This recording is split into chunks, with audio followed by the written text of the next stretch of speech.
Salam yoldaşlar və dövlət qulluqçuları və dövlət qulluğuna hazırlaşan namizədlər. Bugün biz sizə yeni bir tərzdə video veririk. Videomuz necə formatdadır? Müsahibədir və müsahibənin necə keçirilməsinə bağlıdır. İlk öncə qısaca olaraq özümü və digər şəxsləri təqdim edeyim. Mən Dəmirov Samir, Miri müəllim, müsahibə götürəcəyimiz şəxs Mihparə xanım və Gültəkin xanım. Və müsahibəmizi biz bu tərzdə davam edəcəyik və bundan sonra da bu tərzdə olacaqdır. Necə olacaq ki? Biz üç nəfər, birimiz yenə deyirəm ki, şərti işarə olaraq gedir ya. Yəni Dövlət İmtahan Mərkəzi müstəqil ekspert deyilik. Müəllimik. Sadəcə olaraq şərt işarədə kimi götürürük. Birimiz dövlət orqanı adından sual veririk. Birimiz Dövlət İmtahan Mərkəzinin adından sual veririk və birimiz müstəqil ekspert olaraq sual veririk. Bu gün bizim müsahibəmiz maliyyə ilə bağlı təşkil olunubdur. Maliyyə ilə bağlı olaraq müsahibəni mən qeyd edirəm ki, bizdə maliyyə ilə bağlı xüsusi müəllim var, bu tərəfindən tədris olunur. Və o şəxsin konfidensiallığı təşkil olunduğuna görə, çünki icazə verilmədiyinə görə, onun adından mən iştirak edirəm və verilmiş sualları o mənə yönləndirir və mən də onu Mihpərə xanıma verəcəm. O suallar əsasında biz müsahibəmizi davam etdirib format keçəcəyik. Bu gün biz maliyyə ilə bağlı başlamışıq və növbətlilərdə isə biz qida ilə bağlı, informasiya ilə bağlı, ekologiya ilə bağlı, elm təhsili ilə bağlı, yerli icra hakimiyyəti orqanı ilə bağlı, Gənclər İdmanla bağlı müsahibələrimiz davam etdirəcəkdir. Və ilk öncə biz Mihpərə xanımı bir balaca təqdim edib, Mihpərə xanım özü 4 müsahibə verib və 4-ündən də mühasibətli üzrə uğurlu keçibdim və özü də müsahibə sahəsi üzrə işləyibdir. Mühasibə üzrə belə deyək ki. Və bir şey də qeyd edək ki, mən dövlət orqanının nümayəndəsi olaraq çıxış edib sual verirəm. Miri bəy Dövlət İmtahan Mərkəzinin nümayəndəsi olaraq çıxış sual verir. Gültəkin xanım isə müstəqil ekspert. Bir də xatırlatma verirəm ki, biz özümüz nə Dövlət İmtahan Mərkəzinin, nə dövlət orqanının işçisiyik. Sadəcə olaraq şərti müsahibənin keçirilməsi prosedurunu bizə göstərir. Və başlayaq və ilk öncə suallara mən başlayıram. Mehpərə xanım sizə də uğurlar arzulayıram. Digər şəxslərə də həmçinin. Təşəkkür, Mehpərə xanım başlayaq mı suallarımıza? təşəkkür. Bəli, müəllim, buyurun. Hə. Mehpərə xanım, büdcənin tərtib prosesi nə vaxtından başlanır və ümumi proses necə gedir? Deməli, belə deyək ki, büdcənin tərtib prosesinə ümumiyyətlə yanvar ayının 3-cü 10 günlüyündə etibarən başlanılır. Nazirlər Kabinetinin mətbuatda dərc olunan qərarı ilə başlanılır.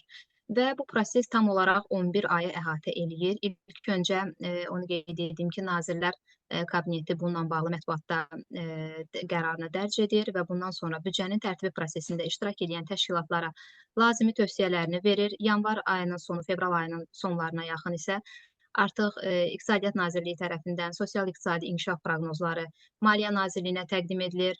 Mart ayının 31-də isə artıq Maliyyə Nazirliyi tərəfindən növbəti il və sonraki 3 il üçün dövlət büdcəsi və icmal büdcə layihəsinin ilkin proqnozu, İqtisadiyyat Nazirliyi tərəfindən isə investisiya layihələrinin ilkin proqnozları müəyyənləşdirilir. Aprel ayının 15-də Maliyyə Nazirliyi və İqtisadiyyat Nazirliyi artıq büdcə vergi siyasəti, prioritet xərclər, büdcənin tərtibi ilə bağlı lazımi qanunvericilik aktlarının layihələrini Nazirlər Kabinetinə təqdim edir və Nazirlər Kabinetini bunun mərkəzi icra hakimiyyəti orqanları ilə müzakirəsini aparır. Bu sualınız kifayətdir. Və növbəti suala gedirik. Suda nədir, subvensiya nədir, dotasiya nədir və bunların fərqləri nədir ibarətdir? Zəhmət olmasa bu barədə məlumat verin. Su da belə deyək ki, dövlət büdcəsindən Naxçıvan Muxtar Respublikasının büdcəsinə, dövlət yerli büdcələrə, dövlət büdcəsindən maliyyə yardım alan təşkilatlara, yerli büdcələrdən bələdiyyələrə büdcə ili ərzində verilən maliyyə vəsaitidir, maliyyə yardımıdır və belə deyək, ən geci həmin büdcə ilinin sonuna qədər qaytarılmalı olan əvəzsiz maliyyə vəsaitidir büdcə sudaları. Subvensiya isə məqsədli maliyyələşməni həyata keçirmək üçün dövlət büdcəsindən Naxçıvan Muxtar Respublikasının büdcəsinə və yerli büdcələrə verilən əvəzsiz maliyyə vəsaitidir. Bir də dotasiya dediyi səhv etmirəmsə, bunlar isə dövlət büdcəsindən Naxçıvan Muxtar Respublikası büdcəsinə və hüquqi şəxslərə əvəzsiz olaraq verilən, onların gəlir və xərclərini tənzimləmək məqsədi ilə verilən maliyyə vəsaitidir. Kifayətli, tamamilə doğrudur. Növbəti suala keçək. Sekvestr nədir? Hansı hallarda tətbiq edilir? Sekvestr ümumiyyətlə belə deyək, gəlir və xərc arasında tarazlığı bərpa etmək məqsədi ilə müdafiə olunan xərc maddələri, yalnız bu maddələr istisna olmaqla ilin digər ayları üzrə digər xərc maddələrinin ixtisarıdır. Biz burada müdafiə olunan xərc maddələrini qeyd etdik. Müdafiə olunan xərc maddələri isə əmək haqqı, əmək haqqına üstəlik, pensiya və sosial müavinətlər, dövlətin daxili xarici borcuna xidmətlə bağlı xərclər və ümumiyyətlə dövlət büdcəsi təsdiq olunduqda zəruri sayılan digər xərclər müdafiə olunan xərc maddələrinə daxil edilə bilər. Lap yaxşı. Mehpare xanım, fiziki şəxslərin gəlir vergisi barədə buyurun məlumat verin. Gəlir vergisi barədə belə deyə bilərik ki, fiziki şəxslərin ümumiyyətlə gəlir vergisinin ödəyiciləri rezident və qeyri-rezident şəxslərdir və onlar öz gəlirlərindən belə deyək vergi ödəyirlər. Bunlar da muzlu işlə əlaqədar ola bilər, muzlu işə aid olmayan fəaliyyətlə əlaqədar ola bilən gəlirdən ola bilər. Muzlu fəaliyyətlə əlaqədar olaraq gəlir, yəni biz belə deyək ki, 2500 manata qədər dövlətin bizə 200 manat tətbiq elədiyi güzəşti nəzərə alırıq, 14% dərəcə ilə tuturuq. Artıq 2500 manatdan yuxarı olduqda isə 350 manatın üzərinə 2500 manatdan yuxarı olan vəsaitin 25%-ni hesablamaqla biz gəlir vergisini hesablayırıq. Və satın almanın hansı metodları var? Satın alma ümumiyyətlə belə deyək ki, müəssisənin fəaliyyətində mühüm olan bir fəaliyyət sferasıdır satın alma və satın almanın belə deyək ki, metodları qapalı tender, 2 mərhələli tender, açıq tender, kotirovka sorğusu və bir mənbədən satın almanı qeyd eləyə bilərəm və bunlardan təbii ki, ehtimal olunan qiyməti nəzərə alaraq biz satın almanı həyata keçiririk. 100 min manatdan aşağı olan məbləğ üçün ehtimal olunan qiymət 100 min manatdan aşağı olduqda biz bunu kotirovka sorğusu ilə, 100 min manatdan yuxarı olduqda açıq tender və 2 mərhələli tenderdən, digər metodlar isə yalnız nəzarət orqanı, prezident yanında anti-inhisar və istehlak bazarına nəzarət agentliyinin razılığı əsasında digər satın alma metodlarını tətbiq edə bilərik. Mənim hələlik suallarım bundan ibarətdir. Digər şəxslər suallarını versinlər, sonra yenidən müəyyən suallarını verəcəm. Buyurun Miri bəy, siz də suallarınızı verin. Mehpare xanım, deyə bilərsiniz, neçə etik davranış qaydası var? 15 etik davranış qaydaları var. Biz bunlara misal da istəsəniz çəkə bilərəm. Buyurun. Etik davranış qaydaları olaraq loyallığı qeyd etmək olar, vicdanlı davranış, peşəkarlıq və fərdi məşğuliyyətin artırılması, mədəni davranış, əmr sərəncam və tapşırıqları. Necə? Məşğuliyyət yoxsa Peşəkarlıq və məsuliyyət, peşəkarlıq və fərdi məsuliyyətin artırılması, daha sonra mədəni davranış, əmr sərəncam və tapşırıqların yerinə yetirilməsi, məlumatdan istifadə, əmlakdan istifadə, hədiyyə alma ilə əlaqədar məhdudiyyətlər, korrupsiyanın qarşısının alınması, ictimai və siyasi fəaliyyət və digərlərini qeyd etmək olar. Fəaliyyət eləyər. Bəs deyə bilərsiniz, ümumi inzibati aktın neçə növ var? Necə, üzr istəyirəm? İnzibati aktın hansı növləri var? İnzibati aktın, hansı inzibati akt ola bilsin tam? İnzibati icraat haqqında qanuna əsasən, inzibati aktın növləri. Bu barədə tam ətraflı məlumatım yoxdur. Tam ətraflı, yəni bu barədə baxa bilərəm. Yaxşı, bəs deyə bilərsiniz, sonuncu təsis edilən dövlət bayramı hansıdır? Sonuncu təsis edilən dövlət bayramlarına belə deyim də, ola bilsin ki, bu müstəqilliyin bərpası haqqında, müstəqilliyimizin 18 oktyabrı qeyd etmək olar. Bu, belə deyək, müstəqilliyin bərpası günü əvvəllər də var idi. Sadəcə artıq dəyişiklik oldu. Sonuncu təsis edilən dövlət bayramı dövlət suverenliyi günüdür. Hansı ki, 20 sentyabr tarixi ilə bağlıdır. Yaxşı, biraz təlimatdan sual verim. Etibarsız təchizatçı kimdir? Etibarsız təchizatçı belə deyək ki, bunları bayaq qeyd etdiyimiz orqan prezident yanında anti-inhisar və istehlak bazarına nəzarət agentliyi buna nəzarət edir və belə deyək, əgər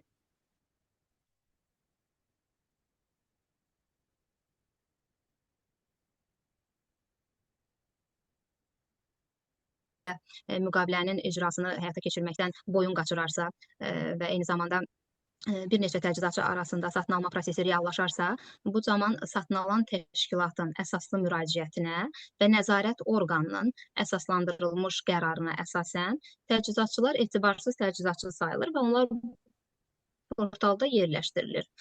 Və onların da portalda yerləşdirilmə müddəti təxminən 3 il müddət çəkir ki, yəni belə deyək ki, artıq bu təchizatçılar etibarsızdır, bir növ onlarla müqavilə bağlayıb müəyyən prosesləri həyata keçirmək məqsədə uyğun deyil. Doğru. Bəs ümumi vergi güzəştləri ilə bağlı nə danışa bilərsiniz? Güzəştlərlə bağlı deyək ki, ümumiyyətlə bizim 800 manat, 400 manat, 200 manat, 100 və 50 manat məbləğlərində güzəştlərimiz, şəhid ailəsi statusu almış şəxslər, onların valideynlərinə, övladlarına, yoldaşlarına 800 manat civarında, Vətən müharibəsi qəhrəmanlarına, Sovet və sosialist əmək qəhrəmanlarına, ümumiyyətlə müharibə ilə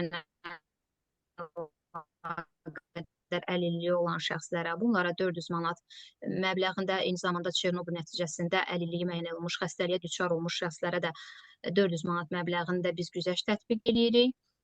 200 manat güzəştdirsə, belə deyək, bu il nə ilidir? Bu il şəhər salma ilidir, memarlıq və şəhər salma. Memarlıq və şəhər salma ili. Mənim suallarım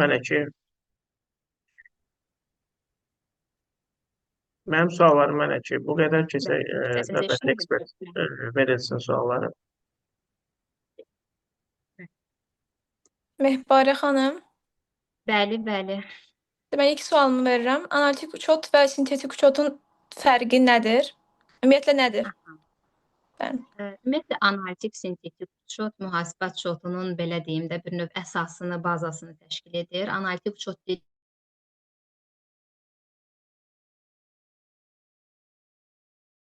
analitik uçot registrlərində təfsilatı ilə, yəni daha aydın, daha izahlı şəkildə əks olunmasıdır. Sintetik uçot isə bir növ bunun əksi olaraq ilkin uçot sənədi və analitik uçot registrləri əsasında maliyyə təsərrüfat əməliyyatlarının ümumiləşdirilməsi, qruplaşdırılmasıdır. Hətta buna misal da çəkmək olar. Məsələn, ümumi bizim əsas vəsaitlərimiz bizim sintetik uçotumuzdur. Amma biz oradan hər hansısa bir vəsaitlə bağlı təfsilatı ilə daha aydın məlumat veririksə, bu artıq olur bizim analitik uçotumuz. Fərqləri barədə nələr deyə bilərsiniz?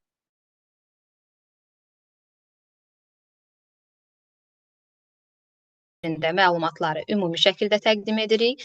Yəni bu sintetik uçotdur. Analitik uçotda isə biz daha aydın onun təfsilatı ilə məlumatlarını təqdim edirik. Növbəti sualım belə olacaq ki, sekvestr nələrə tətbiq olunmur? Sekvestr belə deyək, sekvestr ümumiyyətlə müdafiə olunan xərc maddələri istisna olmaqla digər xərc maddələrinə tətbiq olunur. Amma nələrə tətbiq olunmur? Bu, müdafiə olunan xərc maddələridir. Bunlar da əmək haqqıdır, əmək haqqına üstəlik, pensiya və sosial müavinətlər, dövlətin daxili və xarici borcuna xidmətlə bağlı.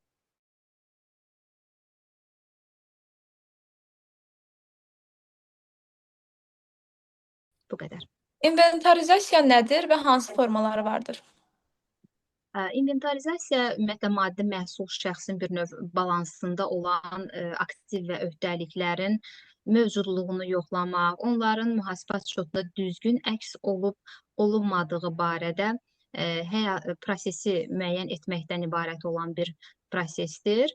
Onlar deməli formalarına isə demək olar baxış keçirmək, saymaq, ölçmək, bunlar inventarizasiyanın formalarıdır. Bəs inventarizasiyanın hansı hallarda məcburidir? Belə deyək ki, inventarizasiya ümumiyyətlə təşkilat rəhbərinin sərəncamına əsasən 1 iyul tarixindən tez heç bir halda başlanılmır əksərən, amma siz dediyiniz kimi müəyyən hallar var ki, bunlar məcburidir, mütləq həyata keçirilir. Bunlar hansı hallardır? Əgər aktiv və öhdəlik təqdim olunursa, satılırsa, icarəyə verilirsə, maddi məhsul şəxs dəyişərsə, ümumiyyətlə müəssisə ləğv olunarsa, ləğv balansından öncə, hər hansısa bir yanğın, təbii itki hadisələri və yaxud da fövqəladə bir hal olarsa, ümumiləşdirərək demək olar ki, müəssisənin təşkilatçısı, təşkilati hüquqi forması, sərəncamçısı dəyişərsə, bu halda inventarizasiya mütləq şəkildə məcburidir. Növbəti sualım belə olacaq ki, maliyyə hesabatları nədir və maliyyə hesabatlarını hansıları tanıyırsınız? Maliyyə hesabatları belə deyim ki, müəssisənin bir növ fəaliyyətini əks etdirir. Fəaliyyətini, yəni onun belə deyim də müəssisənin fəaliyyəti haqqında, müəssisənin vəziyyəti haqqında olan hesabatlardır. Biz adətən 5 hesabat təqdim edirik. Bunlar maliyyə vəziyyəti haqqında hesabat, maliyyə fəaliyyətinin nəticələri haqqında hesabat, pul vəsaitləri haqqında, kapitalda dəyişikliklər və son olaraq müəssisənin xırda qeydlərinin apardığı izahlı qeydləri qeyd etmək olar. Mənim suallarım hələlik bu qədər. Yenidən mən davam edeyim və yenidən müsahibə zamanı əsas maliyyə verən şəxslərdə, yəni kim mühasibatda üzrə maliyyə üzrə verirsə, önəmli məsələ daha çox hər üç şəxsə belə deyim ki, mühasibatlığa yer ayrılır. Yəni ümumi proqram dünyaya görüşə az yer ayrılır. Bunu bir dənə xatırlatma verim. Və davam edəyəm Mehpari xanım suallarımıza. İlkin uçot sənədləri nədir? Buyurun məlumat verin. İlkin uçot sənədləri deməli Samir bəy, bunlar ümumiyyətlə rəhbərin göstərişini təsdiq edən və mühasibat uçotunun başlanmasına hüquq verən yazılı və yaxud da elektron formada olan təsdiq edici sənəddir. Məsələn, deyək ki, hər hansısa bir təşkilat bu ay üzrə əmək haqqını hesablamaq istəyir.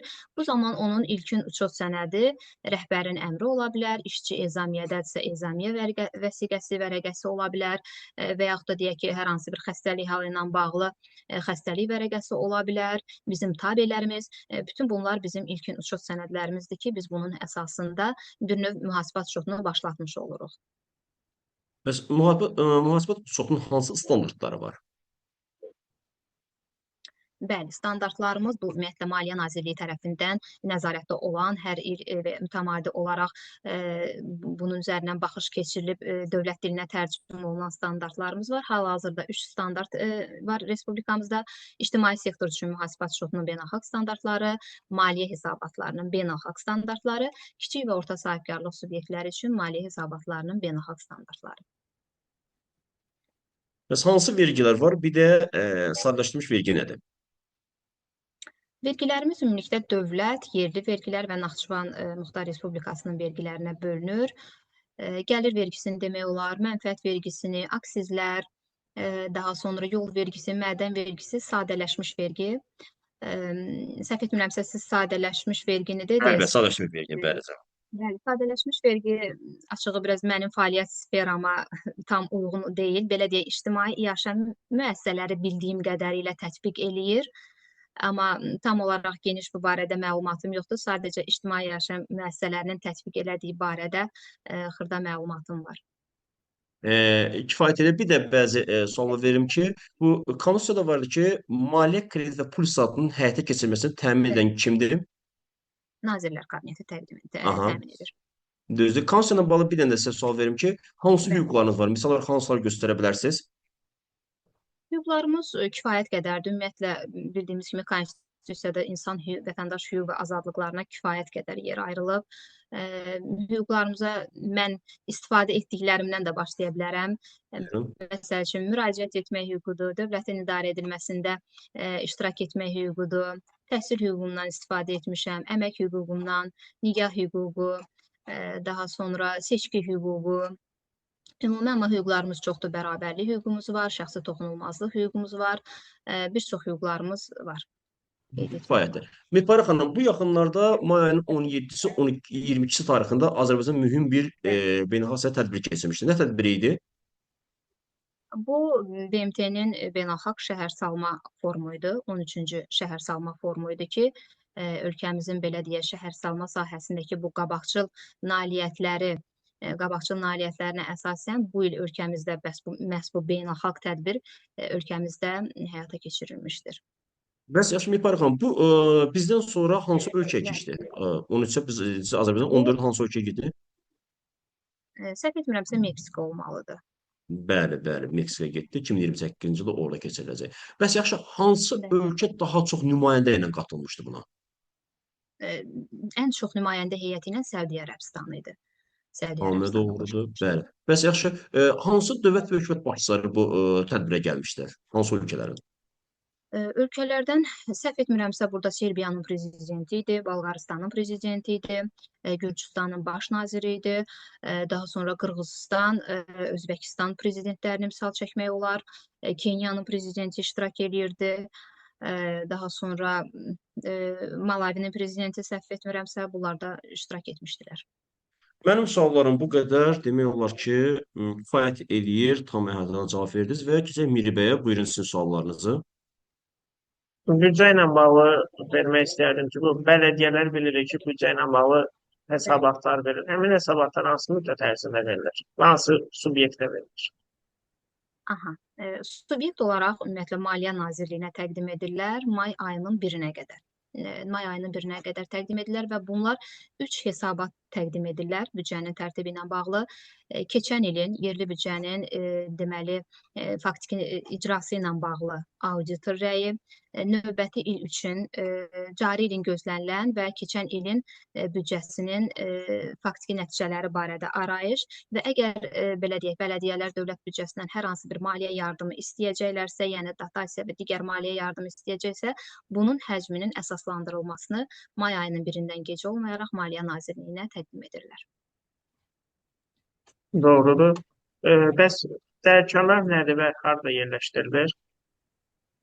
Dərkənar ümumiyyətlə belə deyək də sənədin yuxarı sol küncündə yerləşdirilir. Burada icraçılar barədə qəti aydın göstərişlər olur. Rəhbərin bir növ göstərişini təsdiq edən bir sənəddir. Burada bir neçə icraçılar ola bilər, lakin bütün icraçılar hər biri sənədin həyata keçirilməsi üçün hamısı eyni qaydada məsuldurlar. Doğrudur. Son bir sual verim. Azərbaycanın ilk baş naziri kim olur? İlk baş nazirimiz mən Əli Əsadovu bilirəm hal-hazırda. Xalq Cümhuriyyəti üzrə ilk baş nazirimiz Fətəli xan Xoyski olur. Mənim suallarım bu qədər. Xalq Cümhuriyyəti dövründə. Təşəkkür edirəm. Doğrular. Mehbarə xanım, deməli, sualım belə olacaq ki, məzuniyyət hüququ nədir və məzuniyyətə çıxmaq dedikdə siz bunu necə başa düşürsünüz? Ümumiyyətlə məzuniyyətə çıxmaq işçinin belə deyək bir növ rahat istirahət etməsi, hər hansı bir sağlamlığı ilə bağlı problemləri varsa bunu aradan qaldırılması ilə bağlı işçinin istirahət hüququdur. Məzuniyyət hüququmuz işçi işə başladığı andan yaranır, amma bu demək deyil ki, işçi elə işə qəbul olduğu andanca məzuniyyətə çıxa bilər. Yalnız işlədikdən 6 ay sonra işçi məzuniyyət hüququndan istifadə edə bilər. Aha. Ezamiyə normalarından hansı ölkəyə daha yüksəkdir və ezamiyə məbləği nədir? Nə qədərdir bu barədə? Ezamiyə norması da yenə belə deyək ki, işçinin rəhbərin sərəncamına əsasən bir yerdən digər yerə və müəyyən olunmuş müddət ərzində öz xidməti vəzifəsini həyata keçirməklə bağlı olan bir fəaliyyətidir. Yəni rəhbərin göstərişi burada mütləqdir və müddət göstərilməlidir. Belə deyim ki, bu məbləğlər əsasən Bakı şəhəri üçün 125 manat, Naxçıvan və ərazisinə 100 manat, Naxçıvan şəhərinə, Sumqayıt və Gəncə şəhərlərinə 95, digər şəhər rayon mərkəzlərində isə 90 manat təşkil edir. Belə deyim, amma konkret hansı ölkəyə daha yüksək məbləğdir, buna çox əhatəli baxmamışam. Amma düşünürəm ki, ola bilsin ki, bu Amerika ola bilər. Amerika Birləşmiş Ştatlarına daha yüksək məbləğdə ezamiyə norması müəyyən olunsun. Növbəti sualım və həmçinin də sonuncu sualım belədir ki, kargüzarlıq nədir və kargüzarlıq xidmətinin əsas vəzifələri nələrdir? Kargüzarlıq ümumiyyətlə təşkilatın öz vəzifəsini həyata keçirilməsi ilə əlaqədar bir fəaliyyətidir. Bundan sənədlərlə işin təşkilidir. Kargüzarlığın bir sıra belə deyim ki, vəzifələrini qeyd etmək olar. Belə deyim, faks, elektron poçt, telefaks, felyeger, telefonoqram vasitəsilə sənədləri qəbul etmək, onları qeydiyyata almaq, onları bölüşdürmək, icraçılara çatdırmaq, sənədləri göndərmək, sənədləri belə deyim ki, bu icra müddətinə və bu təlimatın tərtibinə uyğun olaraq arxivləşdirilməsinə nəzarəti həyata keçirmək, sənədlərin surətini çoxaltmaq, stenoqrafiya işlərini həyata keçirmək, sənədləri işin nomenklaturası üzrə formalaşdırmaq və tabe təşkilatlarda kargüzarlığın həyata keçirilməsinə nəzarəti həyata keçirmək, bu kimi vəzifələrini qeyd etmək olar. Mənim suallarım bu qədər. Çox sağ olun. Mifarə xanım, belə reglamentə əsasən siz indi zəhmət olmasa belə deyək ki, sizə ilk öncə uğurlar arzulayıram və Təşəkkürlər. biz reglamentə uyğun olaraq qiymətləndirməsini keçəcəyik. Siz çıxa bilərsiniz. Bir də sizə uğurlar. Təşəkkürlər. Çox sağ olun. Buyurun, siz sağ olun. Və biz üçümüz qaldı. Sırf müsahibə proqramı əslində keçirdi. Mən ilk öncə öz fikirlərimi deyəcəm, sonra sizin də fikirləriniz önəmlidir və balı qeyd edəcəm. Xanım yenə bayaqlar qeyd edim, indi də qeyd edirəm ki, siz yoldaşlar, dövlət qulluğuna hazırlaşan namizədlər və dövlət qulluqçuları bilirsiniz ki, Maliyyə Nazirliyi və digər nazirliklərin, qurumların mühasibatlıq şöbəsinə verən zaman əsas 70-80% vəsait proqramına yer alır və biz üçümüz də bacardığımız qədər vəsait proqramına yer aldıq. Mənim fikrim məsələn vəsait proqramını 80-90% cavab verməyi bacardı. Düzdür, dünya görüşdən müəyyən bir yerlərdə biraz zəiflər oldu və ümumi proqramda da müəyyən qədər az bir yerdə zəiflər oldu. Düzdür, mənim üçün o önəmi kəsb etmək əsas vəsait proqramı mükəmməl bildi və mən bu xanıma 18 bal verirəm. Buyurun Miri bəy, siz işləyək. Qeyd etdiyiniz kimi vəzifə təlimatı ilə bağlı əsas nüanslara toxundu, bildi və cavabladı. Biz dünya görüşü qanununda müəyyən bir zəifliklər olsa da, yəni mən 16 balla qiymətləndirdim. Gültəkin xanım, siz də buyurun. Dediklərinizə qatılıram. Mən də 19 bal deyə qiymətləndirirəm. Yəni Gültəkin xanım, siz belə deyim ki, Miri bəylə aramızda biraz şey yaranır da, orada 3 ballıq məsələ fərq yaranmasın. İndi Miri bəylə siz razılığa gəlin. Nə baxımdan siz xanım dəstəyinizi bir daha göstərdiniz. Ya Miri bəy 17 bal versin, ya siz 18 bal verin ki, 3 balında xanımın yüksək bal yığım nəticəsi etibarsız sayılmasın. İndi necə eləyək? Mən düşünürəm ki, Miri bəy 17 bal versin. 17 yazma olar. Olsun və məncə bu balları toplayıb böldükdə 18 bal düşür və xanıma da uğurlar arzulayıram. Sizə də təşəkkürümü bildirirəm və bizim yoldaşlar növbəti məsələlərimiz sırf qida ilə, informasiya ilə, gənclərlə, elm təhsillə, məhkəmə ilə bağlı belə müsahibələrimiz keçiriləcək. Nə suallarınız olsa, fikriniz olsa buyura bilərsiniz. Uğurlar. Təşəkkürlər yoldaşlar. Sağ olun, uğurlar hepiniz. Sağ olun. Bununla da